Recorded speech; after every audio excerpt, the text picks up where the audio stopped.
हम लोग अल्कोहल के प्रॉपर्टीज में आगे बढ़ते हैं। पिछले क्लास में अल्कोहल के प्रॉपर्टीज में जहाँ तक हम लोग रिएक्शन चर्चा किए थे उससे आगे बढ़ते हैं।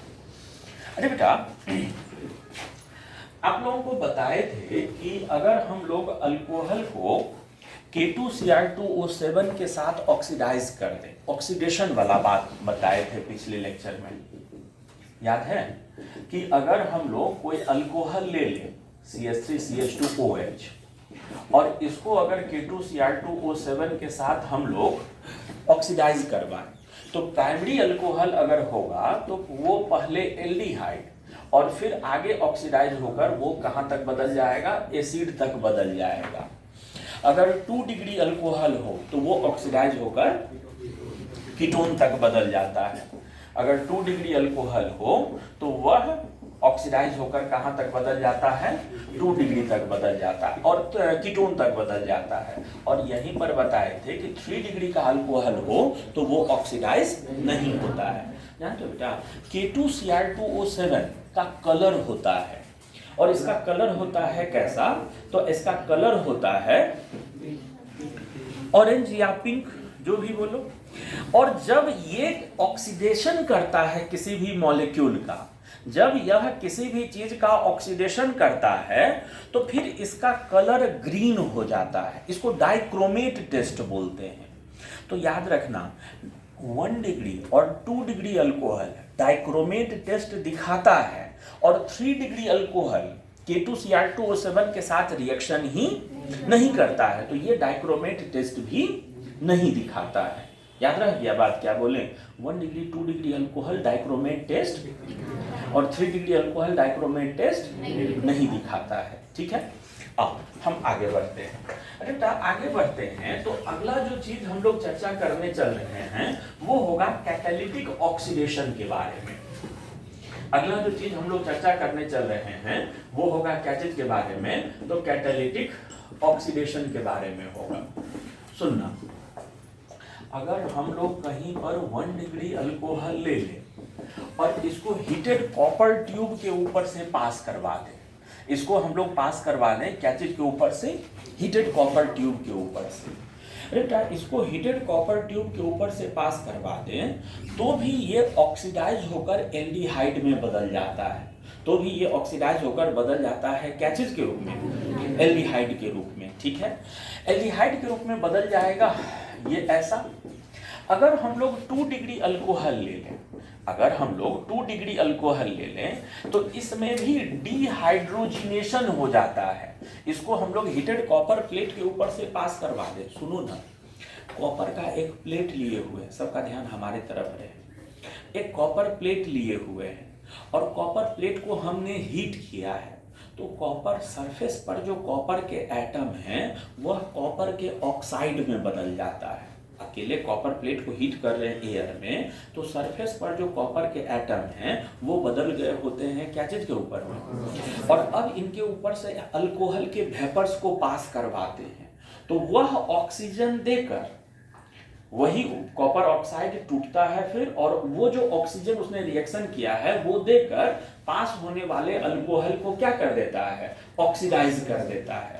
ये हाइड्रोजन और ये हाइड्रोजन निकल के और कॉपर के द्वारा दिए जाने वाले ऑक्सीजन के साथ कंबाइन करके उधर क्या बन जाता है, H2O, और इनका ऑक्सीडेशन हो जाता है इधर, इनका ऑक्सीडेशन हो जाएगा इधर तो ये बदल जाएगा क्या चीज में, और साथ में इधर क्या बन जाएगा, H2O। जानते हो बेटा, 3 डिग्री अल्कोहल, 3 डिग्री अल्कोहल का स्ट्रक्चर कुछ ऐसा, क्या यहाँ इस कार्बन के पास कोई हाइड्रोजन है, ये कॉपर प्लेट के द्वारा भी ऑक्सीडाइज नहीं होता है। इनको अगर हम लोग पास करवाएं ना कॉपर प्लेट के ऊपर से तो यहाँ डिहाइड्रोजिनेशन नहीं, हाइड्रोजन 2 निकलता है नहीं, यहाँ पर डिहाइड्रेशन हो जाता है। माने इसका OH और इसका H, तीनों अल्काइल में से किसी एक का H, तो यहाँ डिहाइड्रेशन, अगर 3 डिग्री अल्कोहल को हीटेड कॉपर प्लेट के ऊपर से पास करवा दो तो उसमें एलिमिनेशन हो जाता है। अरे बेटा यहाँ पर एलिमिनेशन हो जाए तो एलिमिनेशन का प्रोडक्ट इधर क्या हो जाएगा बोल तो, इधर तो एलिमिनेशन का प्रोडक्ट हो जाएगा ये ऐसा, और ये यहाँ जो ग्रुप लगा हुआ है RR प्लस साथ में क्या H2O हो जाएगा।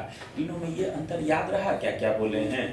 अगर 1 डिग्री अल्कोहल को हीटेड कॉपर से ऊपर से पास करवाएं तो एल्डिहाइड, 2 डिग्री को हीटेड कॉपर के ऊपर से पास करवाएं तो कीटोन, 3 डिग्री को हीटेड कॉपर के ऊपर से पास करवाएं तो डिहाइड्रेशन हो जाया करता है। ठीक है, अब सुनो, अल्कोहल के हम लोग कुछ अंतिम रिएक्शंस के बारे में चर्चा करने चल रहे हैं, ध्यान से सुनिएगा। अल्कोहल के कुछ अंतिम रिएक्शंस के बारे में चर्चा करने चल रहे हैं, सुनना। तो बेटा एक रिएजेंट होता है जिसको हम लोग बोलते हैं डाई मिथाइल सल्फेट। कौन सा रिएजेंट हमने बोला? Di methyl sulphate. Di methyl sulphate का स्ट्रक्चर होता है ऐसा, ये स्ट्रक्चर है डाई मिथाइल सल्फेट। अच्छा, ये मॉलिक्यूल जो सामने लिखे हैं इसको देखकर कोई और ऐसे ही मॉलिक्यूल का याद आ रहा है? H2SO4, ऐसा ही स्ट्रक्चर, ऐसा ही फॉर्मूला होता है H2SO4। अरे बेटा H2SO4 को अगर पानी में घोल दिया जाए तो वो क्या चीज प्रोड्यूस करता है? H+। अगर इसको पानी में घोल दे तो ये क्या प्रोड्यूस कर पाएगा? ये बात समझ में आ गया? अब सुनो, अगर हम लोग कहीं पर कोई अल्कोहल लिए हुए हो और इसको रिएक्शन करवा दिए हैं डाई मिथाइल सल्फेट के साथ, तो क्या होगा? ये क्या चीज प्रोड्यूस करवाएगा? CH3 plus ion. और CH3 प्लस आयन के लिए इस पूरे मॉलिक्यूल में कौन सा चीज अट्रैक्शन का सेंटर होगा? ऑक्सीजन का लोन पेयर। इस पूरे मॉलिक्यूल में CH3 प्लस के लिए सेंटर ऑफ अट्रैक्शन क्या होगा? Lone pair of oxygen. ये CH3 अगर ऑक्सीजन के लोन पेयर पर जाकर अटैक करे तो इधर का चीज जो दिखेगा वो कैसा दिखेगा? ये OH, और यहाँ लगा हुआ ये क्या चीज? CH3, और लोन पेयर ले लेने के कारण ऑक्सीजन पर कैसा चार्ज? Positive charge. ये प्लस चार्ज खत्म करने के लिए एक काम कर सकता है, और क्या काम कर सकता है? हाइड्रोजन को रिमूव कर दे। अगर ये हाइड्रोजन को रिमूव कर दे तो ये कैसे स्पीशीज में कन्वर्ट हो गया? CH3 CH2 O CH3। तो ये बात हम लोग बोल सकते हैं, क्या बोल सकते हैं कि अगर किसी अल्कोहल को डाइमिथाइल सल्फेट के साथ रिएक्शन करवाए तो मिथाइल ईथर बना करता है। वहां पर क्या बना करता है? मिथाइल ईथर बना करता है। बात समझ में आ गया? अच्छा, अब सुन, एक रिएक्टेंट होता है, एक रिएक्शन इंटरमीडिएट होता है जिसको हम लोग कार्बीन बोलते हैं। आप लोग जानते हो बेटा, कार्बीन के पास होता क्या है कि एक ऑर्बिटल खाली और एक ऑर्बिटल में 2 इलेक्ट्रॉन होता है। यही स्ट्रक्चर होता है ना कार्बीन का। अब सुनो, हमने क्या किया है कि कोई अल्कोहल ले लिया है और इस अल्कोहल को हमने कार्बीन बनाने वाले किसी एजेंट के साथ हीट कर दिया है। इसको हमने हीट कर दिया है डाईएजोमीथेन के साथ। आप सब लोगों को याद रहे कि डाईएजोमीथेन को अगर हम लोग हीट कर दें, डाईएजोमीथेन को अगर हम लोग क्या करते हैं? हीट कर दें। डाईएजोमीथेन को अगर हम लोग क्या करते हैं? हीट कर दें, तो यह टूटकर ये कार्बीन बनाता है। ठीक है, सुनना, कार्बीन के पास खाली ऑर्बिटल है और वो खाली ऑर्बिटल में लोन पेयर ले सकता है। अगर वो ये हीट करने पर कार्बीन बनाए और वो कार्बीन ऑक्सीजन का लोन पेयर ले ले, वो कार्बीन ऑक्सीजन का लोन पेयर ले ले, तो कार्बीन अगर ऑक्सीजन का लोन पेयर ले ले तो उधर वो कैसा दिखेगा बोलो तो? ये OH और ये यहाँ CH2।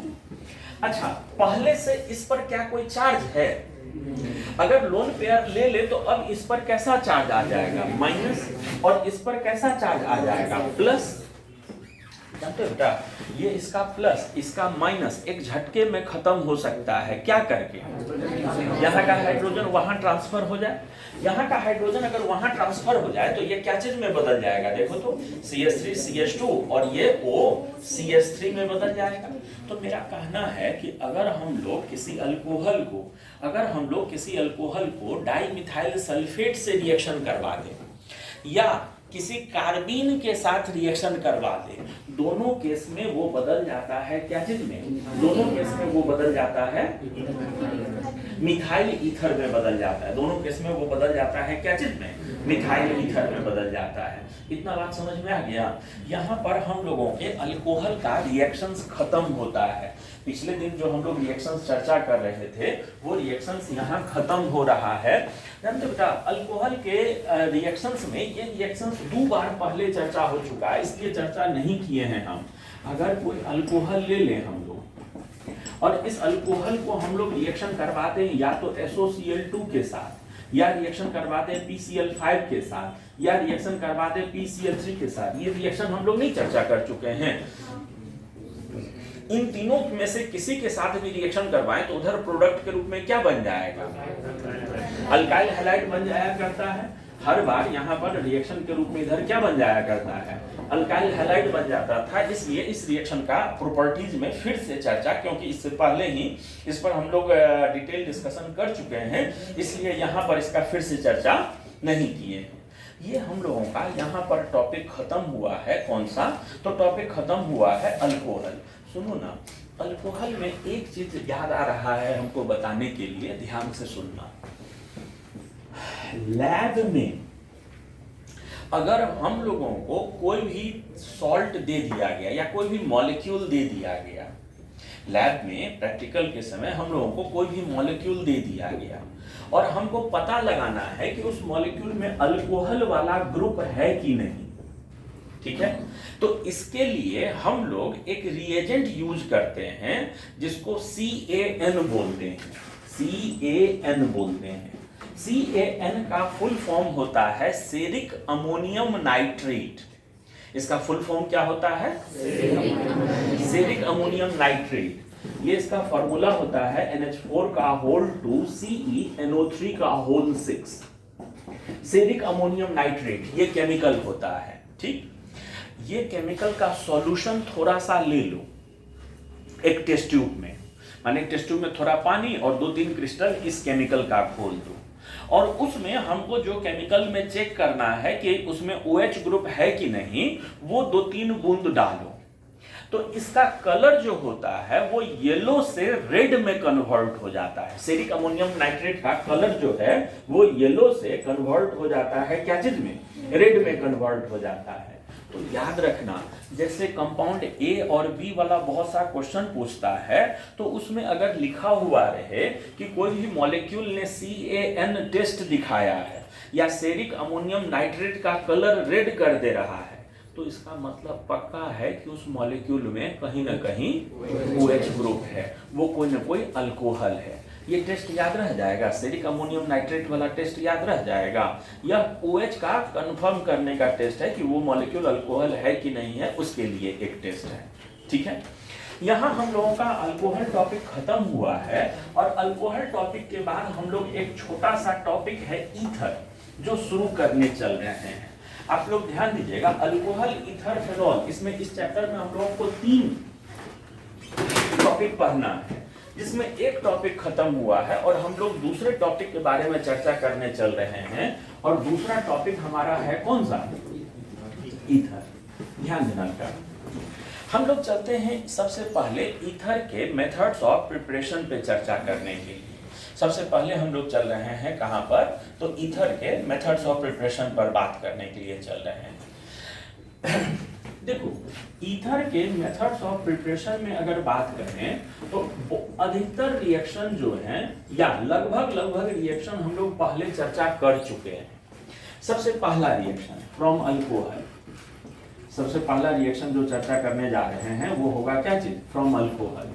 जानते बेटा, कल ही ना हम लोग चर्चा किए थे क्या चीज, कि अगर हम लोग कोई अल्कोहल ले लें और एक्सेस में और इसको रिएक्शन करवा दें H2SO4 के साथ, टेम्परेचर 130 डिग्री से लेके 140 डिग्री से, तो फिर ये मॉलिक्यूल कन्वर्ट हो जाता है क्या चीज में, ये मॉलिक्यूल कन्वर्ट हो जाता है क्या चीज में, ये ईथर में कन्वर्ट हो जाता है। ये मॉलिक्यूल कन्वर्ट हो जाता है क्या चीज में, ईथर में कन्वर्ट हो जाता है। हाँ, एक बात और याद कर, यही अल्कोहल का वेपर हो और हम लोग हीटेड एल्यूमिना ले लें और हीटेड एल्यूमिना का टेम्परेचर भी 250 डिग्री से ही हो, तो भी यहाँ पर मेजर प्रोडक्ट हम लोगों को क्या मिलने लगता है, तो भी मेजर प्रोडक्ट हम लोगों को ईथर ही मिलने लगता है। ये रिएक्शन हम लोग कल चर्चा किए थे। अरे क्या दूसरा मेथड ऑफ प्रिपरेशन आप लोग को याद है, विलियमसन सिंथेसिस। विलियमसन सिंथेसिस नाम का कोई रिएक्शन हुआ करता था, विलियमसन सिंथेसिस। नहीं याद आ रहा है कुछ? विलियमसन सिंथेसिस के बारे में बताए थे पिछले क्लास में, याद है?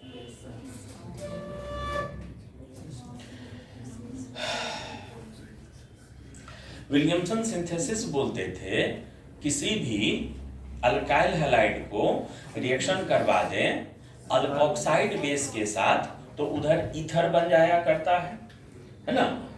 किसी भी अल्काइल हैलाइड को अगर रिएक्शन करवा दें, ठीक है, किसी भी अल्काइल हैलाइड को अगर रिएक्शन करवा दें क्या चीज के साथ, किसी अल्कोक्साइड बेस के साथ, तो उधर प्रोडक्ट के रूप में क्या बन जाया करता है, बोलो?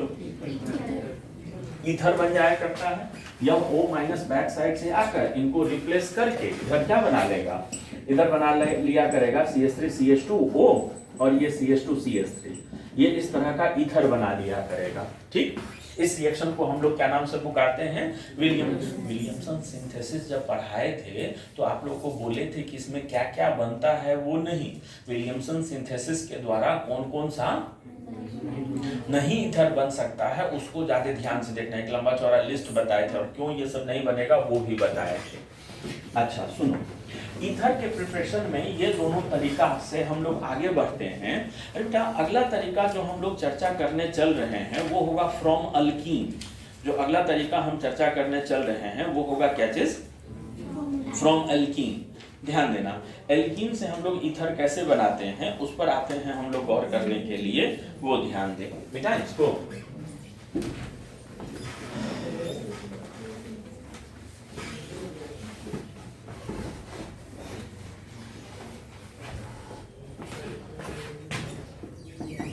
फ्रॉम एल्कीन्स, देखो आप लोगों को ऑक्सीमर्क्यूरेशन और डीमर्क्यूरेशन रिएक्शन याद है। जैसे मान लो हम लोग कोई एल्कीन लिए हुए हो, सभी लोग ध्यान देते रहना, हम लोग कोई एल्कीन लिए हुए हो और इस एल्कीन को रिएक्शन करवा दें मर्क्यूरिक एसीटेट के साथ, मर्क्यूरिक एसीटेट के साथ रिएक्शन करवा दें, तो यहाँ पर क्या होता था, ये मर्क्यूरिक एसीटेट पहले आयोनाइज होता था एसीटेट आयन और मोनो एसीटेट के रूप में, और वो Hg+ आकर यहाँ अटैक करता था तो ये यहाँ पर बदल जाता था क्या चीज के रूप में, ये यहाँ बदल जाता था CH+ और ये CH2 और ये Hg और ये मोनो एसीटेट, इस तरह के रूप में बदल जाता था। ये मर्क्यूरिक एसीटेट जो है ना, ये मर्क्यूरिक एसीटेट शुरू में ही आयोनाइज होता था इस तरह के रूप में, Hg+ CH3COO mono acetate plus acetate में CH3COO- के रूप में, और ये केटायन आकर यहाँ अटैक करता था जिसके कारण यहाँ पॉजिटिव चार्ज डेवलप हो जाता था। ठीक है, और अब मरकरी जिंक फैमिली का member, zinc cadmium mercury zinc family का मेंबर ना, और जिंक का इलेक्ट्रॉनिक कॉन्फ़िगरेशन में अंत में D10 होता है, तो मरकरी के भी अंत में D10 हुआ करेगा। तो यहाँ d ऑर्बिटल में 5 लोन पेयर है, उसमें से कोई एक लोन पेयर ये इसको दे देता है, उसको दे दे तो यहाँ पर साइक्लिक इंटरमीडिएट जो बन जाएगा वो कैसा साइक्लिक इंटरमीडिएट बन जाएगा, ये मरकरी, ये फिर ब्रैकेट में ये यहाँ CH3COO, ये ऐसा चीज बन जाएगा। और लोन पेयर देने के साथ यहाँ पर फिर से पॉजिटिव चार्ज दिखने लगेगा। याद है कल हम लोग चर्चा किए थे इपॉक्साइड का हाइड्रोलिसिस, ये 3 मेंबर साइक्लिक इंटरमीडिएट बन गया। अरे बेटा यहाँ पर अब सॉल्वेंट के रूप में हम वाटर नहीं लेते हैं, सॉल्वेंट के रूप में अल्कोहल ले ले, सॉल्वेंट के रूप में क्या चीज ले ले, अल्कोहल, तो ये ROH, तो ये अपने लोन पेयर के कारण यहाँ आकर अटैक करेगा, ये बॉन्ड इधर खुल जाएगा, देख तो लोन पेयर के कारण आकर अटैक करे और अटैक के कारण जो इस पर प्लस आएगा उसको हाइड्रोजन हटाकर बैलेंस कर ले, तो ये कैसा चीज दिखेगा, CH3CHO R और ये CH2 और ये यहाँ लगा हुआ Hg CH3COO और ऑक्सीमर्क्यूरेशन डीमर्क्यूरेशन में अंत में क्या लेते थे NaBH4 NaBH4 लेने पर ये हटकर यहाँ कौन आ जाता था, एक हाइड्रोजन आ जाता था। तो यहाँ पर ये प्रोडक्ट के रूप में क्या बन जाता था OR और ये हो जाता था क्या चीज, ये CH3। अरे बेटा ऑक्सीमर्क्यूरेशन डीमर्क्यूरेशन रिएक्शन में, ऑक्सीमर्क्यूरेशन डीमर्क्यूरेशन रिएक्शन में अगर हम लोग सॉल्वेंट के रूप में अल्कोहल ले लें तो फिर हमारा प्रोडक्ट इधर क्या बन जाता है, ईथर बन जाता। अगर यहाँ हम लोग वाटर लिए हुए होते, अगर यहाँ दोनों पर हाइड्रोजन होता, ई भी हाइड्रोजन होता, ई भी हाइड्रोजन होता, तो यहाँ वाला प्रोडक्ट हमारा क्या हो जाता, अल्कोहल। लेकिन अगर हम लोग अल्कोहल ही सॉल्वेंट के रूप में ले लें तो फिर इधर वाला प्रोडक्ट हमारा क्या हो जाता है, ईथर। अच्छा, ईथर के मेथड ऑफ प्रिपरेशन में दो रिएक्शन तो अभी अभी हम लोग चर्चा किए हैं, याद है कौन सा, कि हम लोग अल्कोहल को रिएक्शन करवा दें डाइमिथाइल सल्फेट के साथ या अल्कोहल का रिएक्शन करवा दें कार्बीन के साथ, तो क्या बन जाता है, ईथर। तो वो रिएक्शन अभी तुरंत चर्चा किए हैं तो फिर से नहीं लिख रहे। मेथड ऑफ प्रिपरेशन में दो रिएक्शन तो वो भी न हो सकता है कि अल्कोहल को रिएक्शन करवा लें डाइमिथाइल सल्फेट के साथ या अल्कोहल का रिएक्शन करवा लें कार्बीन के साथ, तो उस केस में भी ईथर बन जाया करता है। ठीक है, हम यहाँ से आगे बढ़ते हैं। ये हम लोग अभी देख रहे थे क्या चीज के बारे में, तो ये हम लोग देख रहे थे ईथर के प्रिपरेशन के बारे में।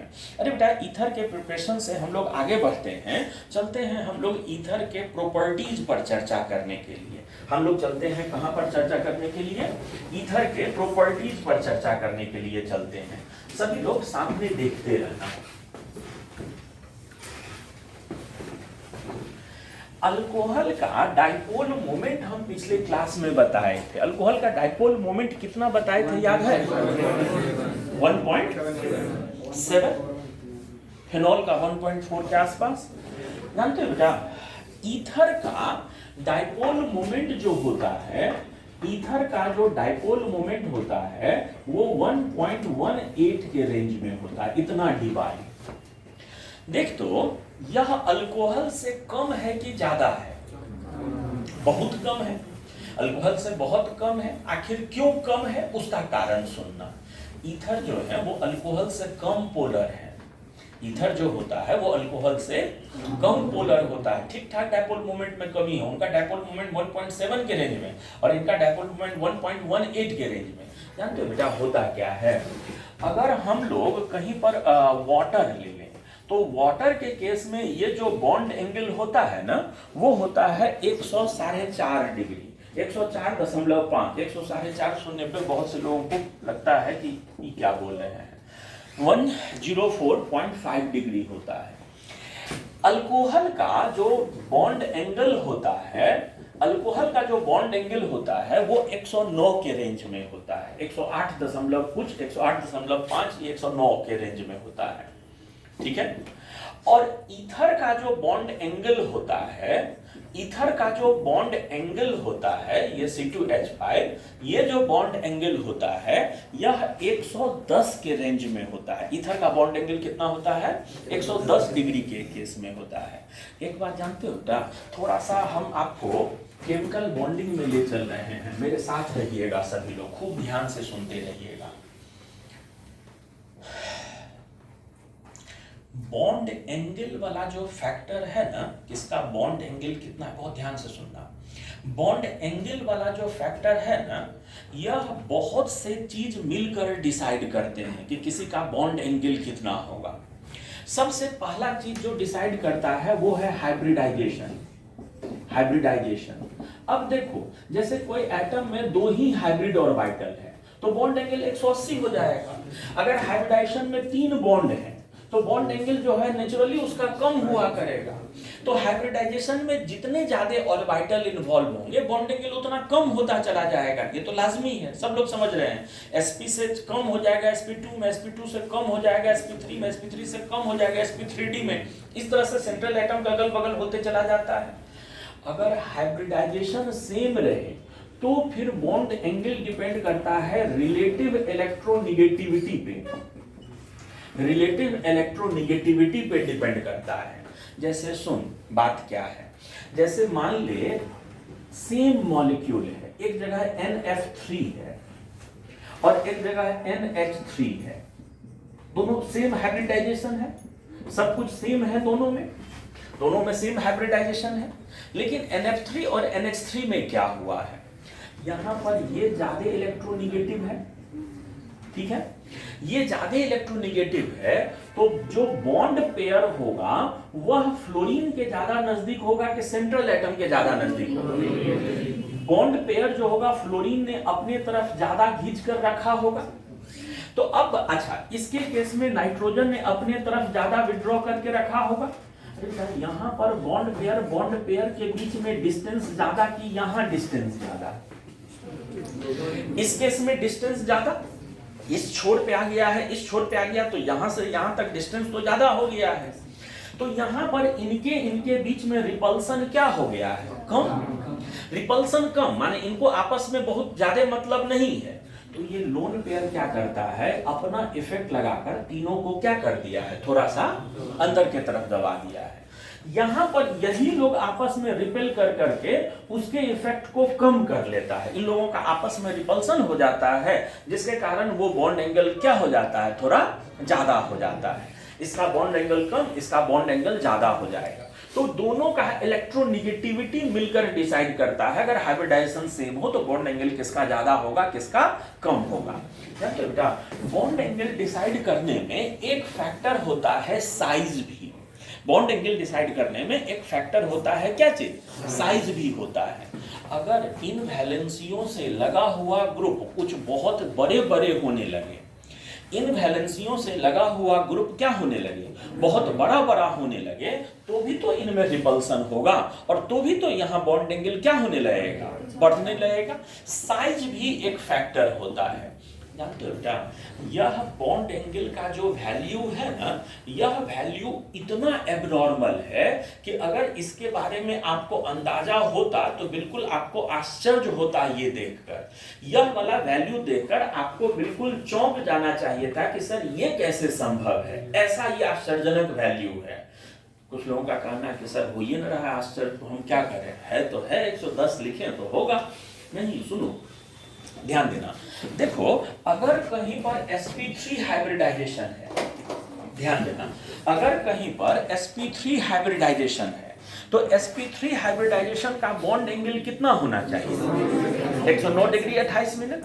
अब मान लो ये वाला बॉन्ड हट गया है, यहाँ कोई लोन पेयर आ गया है, एक लोन पेयर आ गया है यहाँ पर, तो ये लोन पेयर ने इनको थोड़ा थोड़ा कंप्रेस किया, तो बॉन्ड एंगल 109 डिग्री से थोड़ा कम हो गया। एक लोन पेयर होने पर बॉन्ड एंगल 107 के आसपास आ जाता है, 109 डिग्री 28 मिनट से घटकर कितना आ जाता है। अरे बेटा अब दूसरा भी बॉन्ड हटा दो और यहाँ भी लोन पेयर कर दो, एक लोन पेयर यहाँ है, एक लोन पेयर यहाँ है, तो दोनों लोन पेयर कंबाइंड होकर इसको भी दबा रहा है, इसको भी दबा रहा है। ध्यान देना, एक लोन पेयर है इधर के तरफ और एक लोन पेयर है इधर के तरफ, ठीक है। ये दोनों मिलकर कंबाइंड रूप से इसको भी कंप्रेस कर रहा है, इसको भी कंप्रेस कर रहा है। sp3 हाइब्रिडाइजेशन में अगर दो लोन पेयर होने लगे तो यहाँ बॉन्ड एंगल क्या हो जाना चाहिए, 107 से भी बहुत कम, 104 पर आ जाना चाहिए। लेकिन अगर उस समय यहाँ भी और यहाँ भी बड़े बड़े ग्रुप आ जाए, यहाँ भी एक बल्कि ग्रुप आ जाए और यहाँ भी क्या आ जाए, एक बल्कि ग्रुप आ जाए, और उनमें रिपल्सन होने लगे, तो ये थोड़ा सा उस घटे हुए वैल्यू को क्या कर लेगा, कंपनसेट। सुनो ना, अगर मान लो यहाँ बड़े बड़े ग्रुप हैं, थोड़े बढ़े तो अपना ओरिजिनल वैल्यू तक आ गया। इसका ओरिजिनल वैल्यू बिना लोन पेयर का वैल्यू क्या होना चाहिए था, 109 डिग्री 28 मिनट। जानते हो बेटा, डाई इथाइल ईथर के केस में यह दोनों का साइज वाला रिपल्सन, साइज में होने वाले रिपल्सन वाला फैक्टर इतना डोमिनेटिंग है, यहाँ पर साइज बड़ा होने के कारण दोनों में रिपल्सन वाला फैक्टर इतना डोमिनेटिंग है कि इसने न सिर्फ अपना original value 109 degree 28 minute achieve किया, बल्कि लोन पेयर को ही कहा कि भाई तुम ही लोग थोड़ा एडजस्ट कर, हम लोगों को अभी भी दिक्कत है। उसके अगेंस्ट ये हो गया है। ध्यान दे रहे हो यहाँ कितना 109 डिग्री 28 मिनट से ज्यादा है कि कम है। हम क्यों बोल रहे थे ये वैल्यू आश्चर्यजनक है, ये बात समझ में आ रहा है। जनरली क्या होता है, लोन पेयर बॉन्ड पेयर को कंप्रेस किया करता है, जबकि यहाँ पर ये साइज वाला रिपल्सन वाला फैक्टर इतना डोमिनेटिंग है। अब ये याद रहेगा। अच्छा सुन, जैसे मान ले कोई एक सेंटर है, कोई एक सेंटर है, ध्यान देना, कोई एक सेंटर है, उस सेंटर पर दो बॉन्ड दोनों एक दूसरे से 180 के एंगल पर है और दोनों सेम ग्रुप है। This one is electron pushing as well as this one is also electron pushing, दोनों सेम है, तो इसका डायपोल मोमेंट कितना हो जाएगा? 0।